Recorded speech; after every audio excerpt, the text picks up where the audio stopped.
ქართული ხორბლის კულტურასთან დაკავშირებული რიტუალები და ტრადიციები სამყაროს ემპირიულ ცოდნას ეფუძნება, რომელიც ამ მარცვლეული კულტურის ნაყოფიერების, სიცოცხლის, აღდგომის, სიმრავლისა და სიძლიერის სიმბოლო და აღქმის კონტექსტიდან მომდინარეობს. სწორედ ამიტომ, ასე რუდუნებით შემოინახა ქართველმა ხალხმა უძველესი წესჩვეულებები, რწმენა წარმოდგენები, რაც საკუთარი იდენტობის მნიშვნელოვან მარკერად მიაჩნდა ყოველთვის. რიტუალური წესების შესრულების დროს ქართველი მხოლოდ ენდემურ ჯიშებს ენდობა, მის ძალას და მადლს. ამიტომ ამ კულტურას ნახავთ ოჯახებში, სოფლებში, ეკლესია-მონასტრებში, მცირე და დიდ მეურნეობებში. ამ მინდვრებზე გლეხები პირველ კვალს, ახალი სამიწათმოქმედო და სასიცოცხლოდ მნიშვნელოვანი ციკლის დაწყების პერიოდში, გაზაფხულის და შემოდგომის ბუნიობას ავლებენ, ისევე, როგორც მათი მამა-პაპანი აკეთებდნენ. ეს მიწის შეძრის, გამოღვიძების რიტუალია, რომელსაც სოფლის თემი მოსავლის ბარაქიანობასა და მთელი წლის სარჩო საბადებელს უკავშირებს. ამ დღის შერჩევა ამინდის ავკარგიანობის მიხედვით ხდება. პირველი კვალი მეკვლეს, ძირითადი ყანის დათესვამდე გაჰყავს. მეკვლე თემში გამორჩეული, ძლიერი და დადებითი თვისებების მქონე მამაკაცია. პირველ კვალში წინა წელს საგანგებოდ გადანახულ საღვთო მარცვალს ჩაყრის და ასე იტყვის. ესაც ჩემ ოჯახისთვის მოგვეციკეთე უფარო. იქვე თემის მამაკაცი წარმომადგენლებიც ყანის აღმოსავლეთ კუთხეში ლოცვას აღავლენენ. სანთლებს დაანთებენ. წინა დღეს საგანგებოდ გამომცხვარ ხმიადს გატეხავენ და ზედაშე საღვთო ღვინით დაილოცებიან. ღმერთო, მადლი შენ. ხარის ნახნავს გაუმარჯოს. კაცის მარჯვენას გაუმარჯოს. ღმერთო, ნამი მოგვეცი რომ ბარაქიანი მოსავალი და სავსე თავთავი მივიღოთ. ცის შაშ მოგვაკლებო. ღმერთო. დედამიწის ლოცვას და ბარაქა ყოფილიყოს ნახნავში.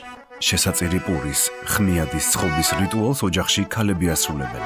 ხმიადებს ვაცხობ, აი სალოცავში რო ვემზადებით, სალოცავში რაღაცა ტრადიციული დღესასწაული დღე რო გვაქვს, აი ხარებობის დღესაც როცა გუთანს ვავლებთ და პირველ კვარს ვატარებთ, მაშინ ვაცხობ და როცა დღეობებში მივდივართ, მაშინ ვაცხობთ ხმიადებს და მაგ დროს ვაცხობთ დღეობაში რომ მივდივარ, სამ ხმიადს გამოვაცხობთ, ზედაშეს სანთელს და წავიღებთ დღეობაში წავალთ და წავიღებთ.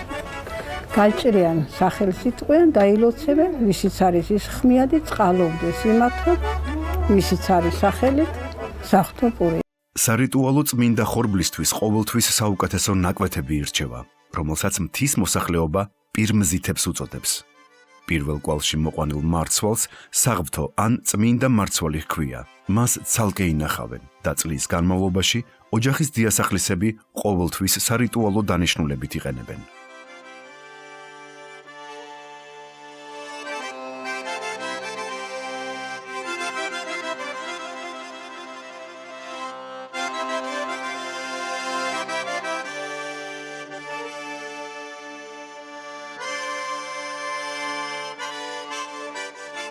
ქართული ხორბლის კულტურა, მასთან დაკავშირებული რიტუალები და გამოყენების ტრადიციები საუკუნეებს ითვლის და რამდენადაც გასაკვირი არ უნდა იყოს, დღემდე შენარჩუნებულია უძველესი შრომის იარაღების გამოყენება, მაგალითად შნაკვი და კევრი.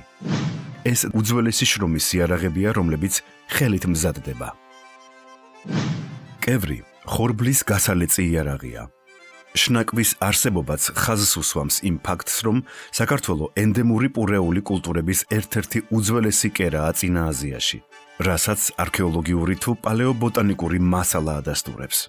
საქართველოს ტერიტორიაზე, მარნეულის ველზე, ნეოლითურ ნამოსახლარებში აღმოჩენილ მასალას შორის გამოვლინდა ხორბლის რამდენიმე სახეობა. რადიოკარბონულმა კვლევებმა ძველი წელთაღრიცხვის მე-6-მე-5 წლეულით დაათარიღა. დარგის წამყვანი მეცნიერები აღიარებენ, რომ საქართველო ხორბლის მოშინაურების ერთ-ერთი ადრეული კერაა, რადგან მსოფლიოში ცნობილი ხორბლის 20 სახეობიდან 15 საქართველოშია აღწერილი, მათგან 5 ენდემია, რაც იმას ნიშნავს, რომ ეს სახეობები საქართველოს გარეთ სხვაგან არსად გვხვდება. ამ ბუნებრივი მოცემულობიდან გამომდინარე, ლოგიკურია, რომ მხოლოდ ქართული ენდემური ხორბლის თითოეულ მარცვალს განსაკუთრებით ვუფრთხილდებით ამ მიწა-წყალზე. რთულ რელიეფურ ზონაში კვლავაც ხარებითა და გუთნით მუშავდება მიწა. წყლისა თუ ხელის წისქვილში იფქვება.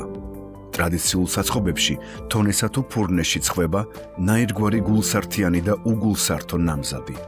საქართველოს სხვადასხვა კუთხეში პურცხოვის ტრადიცია მდიდარი და მრავალფეროვანია. საერო თუ საეკლესიო დღესასწაულებზე სარიტუალო ან შესაწირი პური ოჯახში ცხვება ოჯახის წევრებისთვის, სტუმრებისთვის, არიგებენ სამეზობლოში, მიაქვთ საერთო ხინის სუფრაზე. ქართლ კახეთი ცნობილია შოთლავაშებით, ნიგზიანი კვერებით და ნაზუქებით. მესხეთში აცხობენ თითიან ლავაშებს, ფურცლოვან ქადებს, ქადახაჭაპურებს. ჩვენთან მესხეთში შემორჩენილია ქვის ტრადიციული ფურნეები, რომელიც ხურდება შეშაზე და ადგილობრივი ქართული ხორბლის ენდემი ხორბლებით ცხვება, როგორც არის ახალციხის წითელი დოლი, მესხური ჯავახური დიკით, თითიანი პურები, ქადები, ქადახაჭაპურები, სომინი პურები და ერიშთა. გურიაში საშობაო ღვეზელს, რაჭაში ბარბარობას ლობიან პურებს, თუშეთში ერბოიან კორკოტებს, ხევსურეთში სამეკვვლეო პურს გოგას, ახალწელს ბედის კვერი, ბასილები ბავშვების ჯანმრთელობისთვის და სხვა. სწორედ საახალწლოს სათემო დღესასწაულები გახდა მთავარი მოტივატორი მიტოვებული სამკვიდროს გასაცოცხლებლად მიგრაციისადმი მოწყვლად მაღალმთიან სოფლებში. მოსახლეობა ბრუნდება ამ დღესასწაულებზე, სავალდებულოდ აცხობს სარიტუალო შესაწირ პურებს და მიაქვს სათემო სუფრაზე. თუშეთში, ათენგენობაზე, გულსართიან კოტორს აცხობენ. ლეჩხუმში სხვადასხვა პურეულს სწირავენ ნასპერის წმინდა გიორგის ტაძარს. ტრადიციების ერთგული სვანეთი კვლავაც ლემზირითა და ლესკარით აყავლენს ლოცვას წმინდა ადგილების მიმართ და მიცვალებულთა სულების მოსახსენებლად. დიდება ღმერთა მელდუ ღმერთა დიდებუ ათხედა მელდუ ათხედა ხოშაღერმათ დიდებ ხოშაღერმეთის გადიდაბჯო მედის ქვეში მელდიანაღო გოჩასი მითაკორთი ლაშასაღო ხოჩემის ბედიღბალი ხოჩემის ნაფშირილაღო ის გადიდაბჯოი ამთეს გასკამეხეთ ბინ ერთკილ მარაჩის ხოჩა ედილალ ხოჩა ნაშტები ამინის გადიდაბჯო. შესაწირი პურის შინაარსსა და მნიშვნელობას, ცხობასა და სიმღერით დალოცვას შვილები დედებისგან სწავლობენ. ზოგადად ქართული ხორბლის კულტურაში ქალის საქმეა ხორბლის და განსაკუთრებით საღვთო ხორბლის შენახვა განაწილება, პურცხოვა, სტუმრის მიღება, სათემო სუფრაზე მონაწილეობა. რაც შეეხება სამიწათმოქმედო სამეურნეო სამუშაოებს, მისთვის ფიზიკური გამძლეობიდან გამომდინარე ძირითადად მამაკაცები უძღვებიან. ეს არის მთელი სოფლის, თემის, ერთად შრომისა და ლხინის ტრადიცია, სადაც ყველას თავისი როლი აქვს, სქესის, ასაკისა და ფიზიკური შესაძლებლობების გათვალისწინებით. დიდია საეკლესიო და სამონასტრო მართლმადიდებელი თემის დატვირთვა ამ კულტურაში. ნაკურთხი პურითა და ღვინით უფალთან ზიარება გავრცელებულია მთელი ქვეყნის მასშტაბით. ქართული ეკლესია მონასტრები უწყვეტად აგრძელებენ სამიწათმოქმედო თუ პურცხოვის ტრადიციებს. იცავენ წესჩვეულებებს, ინარჩუნებენ ყოველდღიური და შესაწირი პურის საკრალურ მნიშვნელობას. ჩვენთან მონასტერში ცხვება ძველი ქართული ტრადიციული პური. ვაცხობთ წითელ დოლს, ლომთაგორას და ჭვავის პურებს. ქართული ხორბლის კულტურა ადამიანის შემოქმედებითი ნიჭის გამოვლენის ასპარეზია. ის საშემსრულებლო თუ ზეპირსიტყვიერების უმდიდრეს მემკვიდრეობას მოიცავს. ზეპირსიტყვიერებაში ხალხისთვის საყვარელი მრავალი ლექსი და შაირია შემორჩენილი. უნიკალურია სამუსიკო და ქორეოგრაფიული ფოლკლორის ნიმუშები. შრომის თითოეულ ეტაპს შესაბამისი ხასიათის და რიტმის სიმღერა, შემოძახილი თუ ფერხული ახლავს, რაც განწყობას უქმნის ადამიანს და მძიმე შრომას უადვილებს. სწორედ ამ ფორმით ჩამოყალიბდა შესანიშნავი 4-ხმიანი ნადურები გურიასა და აჭარაში. გვერდში დგომა, როგორც ამ კულტურის სოციალური ასპექტი, განსაკუთრებით აღსანიშნავია. იგი კოლექტიური შრომის, ურთიერთდახმარების, პატივისცემის, ლხინისა თუ ჭირის გაზიარების ღირებულებით კატეგორიებს ეფუძნება და ყველა რიტუალურ პრაქტიკაში მჟღავნდება. ამ ამბავს კი დასასრული არა აქვს, რადგან ქართული ხორბლის კულტურასთან დაკავშირებული რიტუალები და ტრადიციები, როგორც ქართველთა იდენტობის მნიშვნელოვანი მარკერი, არის ერის წარსული, აწმყო და მომავალი.